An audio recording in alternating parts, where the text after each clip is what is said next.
aborder les coûts du projet, donc le budget,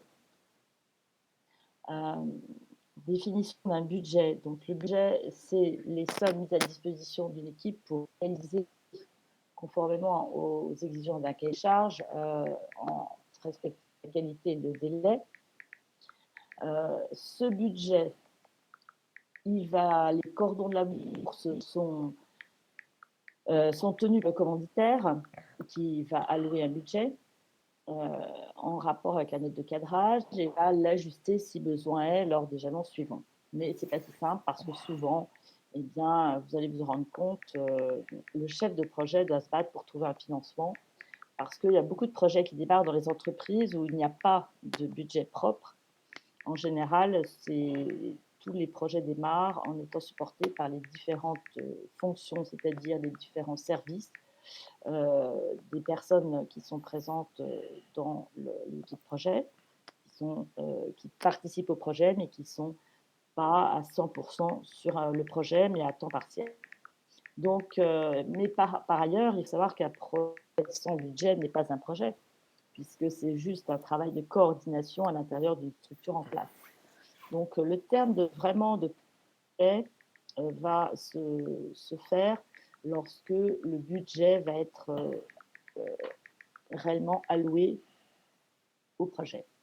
Donc, ça explique qu'on le distingue d'un processus habituel dans une entreprise. Donc, quel est le rôle du chef de projet? C'est lui qui va le négocier dès lors qu'il met en tant que chef de projet, eh bien, par le commentaire, il va négocier le budget et il va établir un retour sur investissement.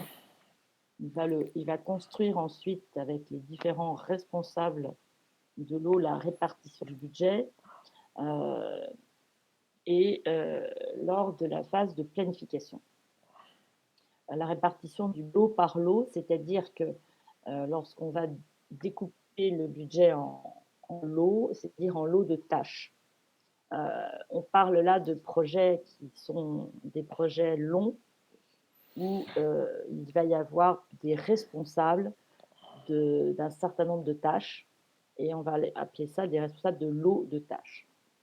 Donc, le chef de projet va piloter la maîtrise du budget avec le calcul des écarts et c'est lui qui aura à réagir lorsqu'il y aura des dérives par rapport à la réalisation.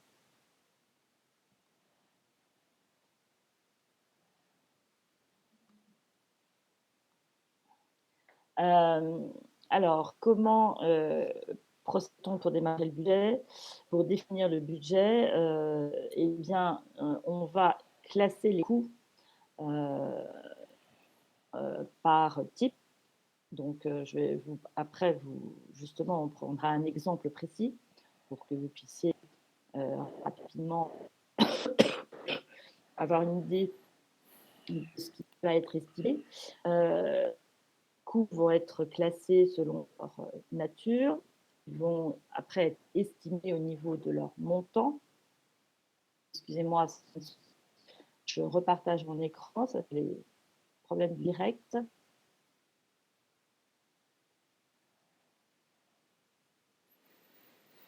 Voilà, j'espère que ça remarche. Est-ce que tout le monde peut voir?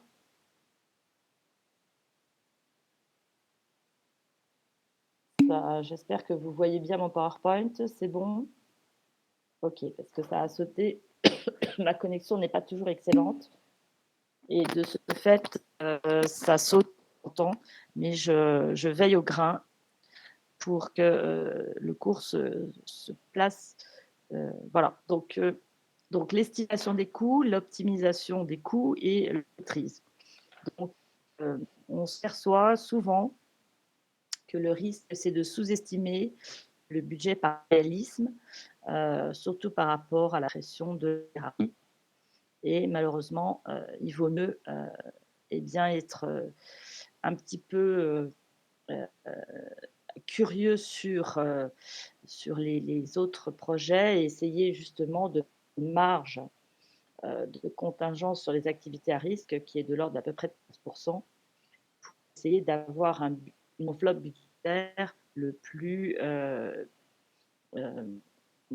proche de ce qui va se passer. Alors, ce que l'on s'aperçoit, c'est que voilà un petit peu le budget qui va se préciser quand on avance dans le projet. L'enveloppe est souvent fixée par l'étude de rentabilité et vous voyez que on est d'abord dans la phase d'émergence dans des ordres de grandeur. Ensuite, on va passer à l'estimation. Vous voyez que les incertitudes sur le budget font qu'on va prendre des marges de plus ou moins 30% dans la phase d'émergence. Et on va voir que ces marges d'incertitude vont baisser évidemment avec le temps. Mais les estimations préliminaires vont se faire au moment de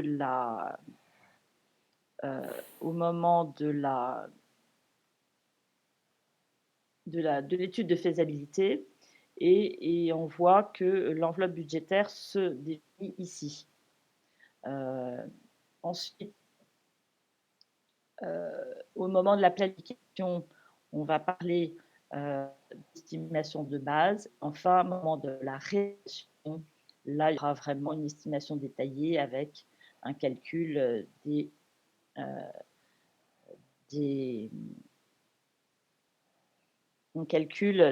écarts pour permettre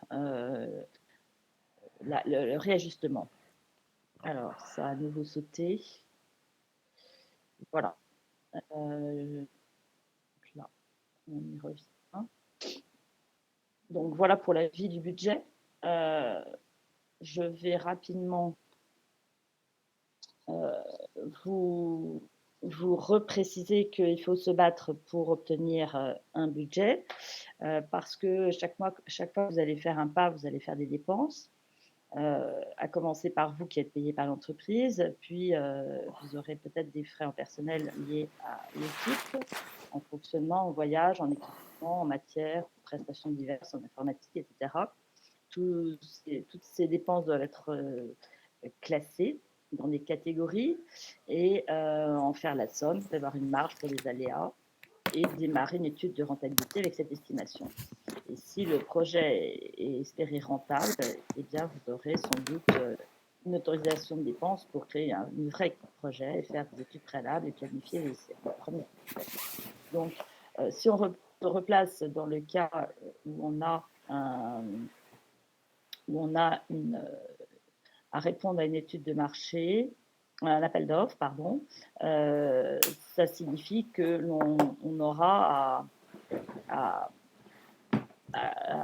donc démarrer peut-être un produit qui répond à un cahier des charges et de ce fait, ça peut être l'objet par exemple d'un lancement d'une nouvelle fabrication pour répondre à ce client.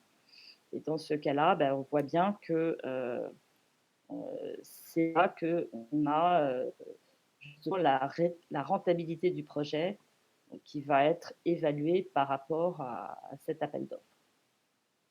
Donc voilà, j'ai repartagé mon écran. J'espère que tout le monde a pu voir cette diapositive sur les conseils. Je vais définir maintenant, il me reste quelques diapos concernant les étapes entre le budget initial qui est exprimé en coûts par les responsables de l'eau. Ensuite, le chef de projet va globaliser ces différents lots, puisqu'en fait, là, on travaille sur un gros projet où on a d'autres, dans notre équipe, des responsables qui vont prendre en charge les différentes lots de tâches. Et ensuite, il va y avoir une provision pour le financement de charges, de structures, des frais généraux, et une provision pour les marges au profit de l'entreprise. Ensuite, ce budget initial va évoluer, on on peut indiquer que dans ce budget initial, vous avez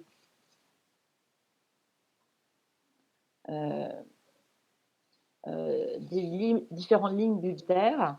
En général, dans les entreprises, il va y avoir parfois la possibilité de prélever ces coûts sur des lignes budgétaires qui pourront faire partie de différents services. C'est un instrument de contrôle qui va assurer le suivi des coûts d'un lot de travaux. Et sa gestion est confiée au responsable du lot qui enregistre ces modifications et qui ensuite en rend compte au chef de projet. Ensuite, j'avais défini les coûts secs. Les coûts secs, ce sont des coûts sans marge de sécurité car la provision pour aléa est globale. Donc, c'est ce qui explique ce que je viens de dire tout à l'heure, que dans le budget initial, les responsables de l'eau font une estimation du coût sec pour être au plus proche de la réalité, sachant qu'il y a une vision globale pour des aléas éventuels.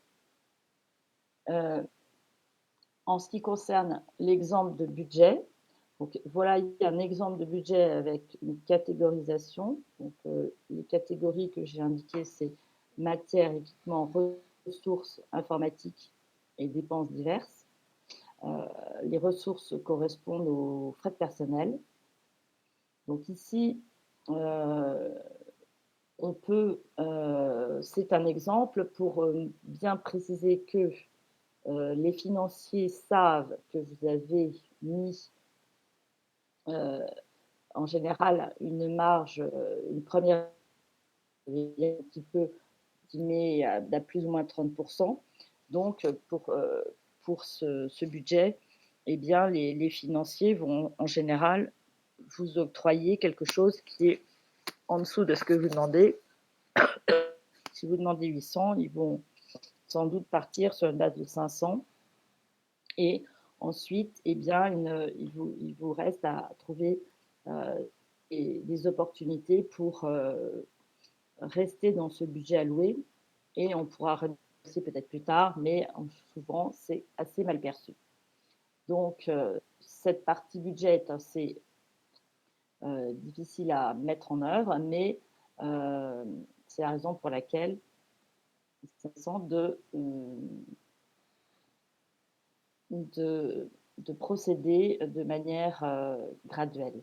Le budget initial qui fait l'objet de modifications va s'appeler alors un budget à date, c'est-à-dire qu'on aura des budgets qui seront différents de budgets avec une référence à une date pour le suivi.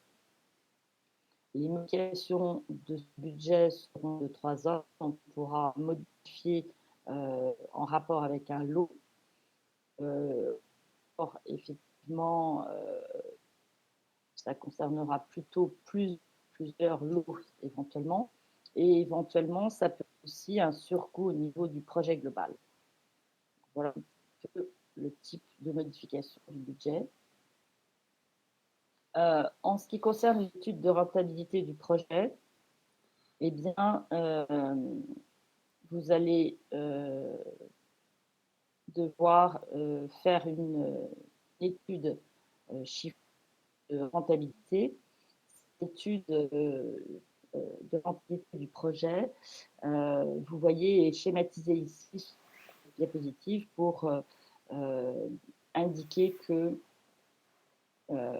on met dans la balance un certain nombre d'informations.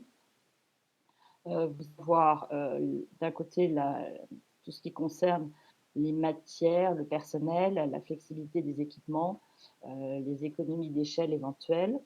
Et puis, vous allez avoir sur la gauche, sur la droite,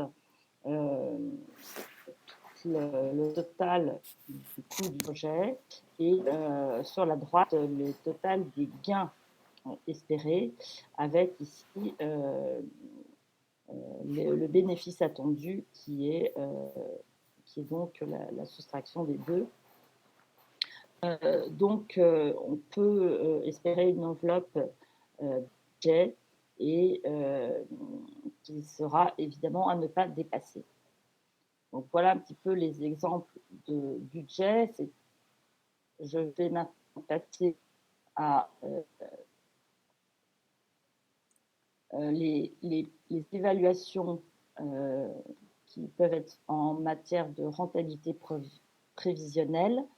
Vous avez en général 3 manières de faire des études de rentabilité sur, là ce sont des notions que je vous donne, en sachant qu'il ne faut pas perdre de vue que le projet est un investissement qui doit rapporter à l'entreprise. Et en général, vous serez forcément épaulé par le service financier qui, lui, pourra calculer le taux de rentabilité interne. Et vous avez ici 3 exemples de modes de calcul de rentabilité du budget, du projet.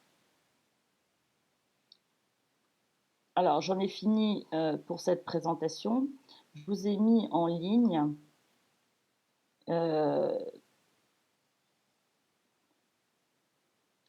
je vous ai mis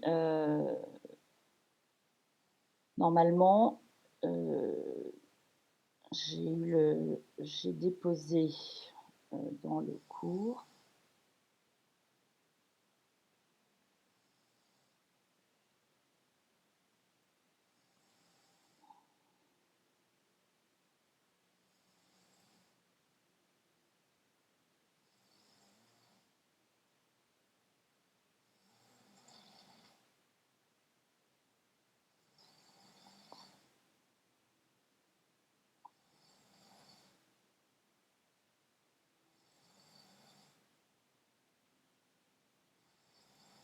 Alors, est-ce que vous avez des questions par rapport à ça? Ce que je vous propose, c'est de faire une pause. Il est 10h15. Je reprends à 10h30. Et à 10h30, je vous montre j'ai prévu un exemple de budget sur un fichier Excel. Et je vais faire un focus sur ce budget Excel et vous permettre en fait de l'utiliser pour votre projet marathon. Donc, ça va être l'occasion de détailler un certain nombre de choses pour pouvoir ensuite que vous puissiez me rendre ce budget pour votre projet marathon. Voilà. Donc, je vous dis à tout à l'heure. On fait une petite pause et on reprend à 10h30.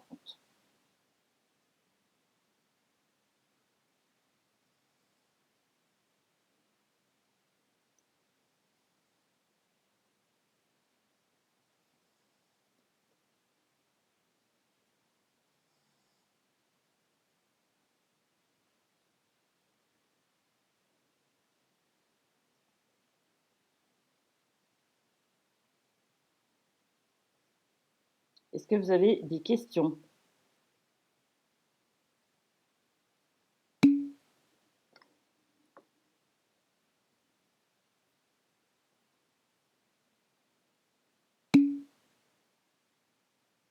Oui, je vous écoute.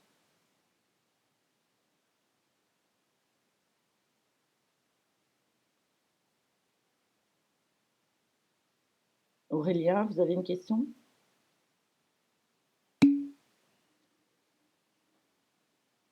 Alors, là pour l'instant, tout de suite, vous aviez un macro-planning à rendre pour Autolib ou Blablacar.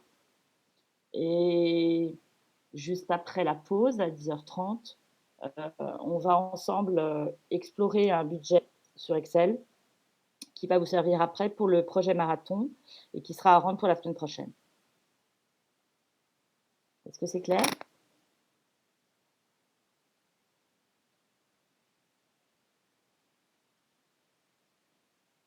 Bonjour madame. Bonjour. J'ai une question justement pour le projet marathon, sur tout ce qu'il y a à vous rendre pour la semaine prochaine. C'est Oui. juste en fait les diapos concernant la carte, la matrice et là par exemple le budget qu'on aura à faire. C'est juste C'est ces ça. éléments-là? Tout à fait. D'accord, ok, merci. Tout à fait. Oui, en fait, enfin, mon idée, c'est de vous faire travailler sur les différents outils. On les travaille sur des exemples et ensuite, vous essayez de les mettre en musique pour votre projet marathon.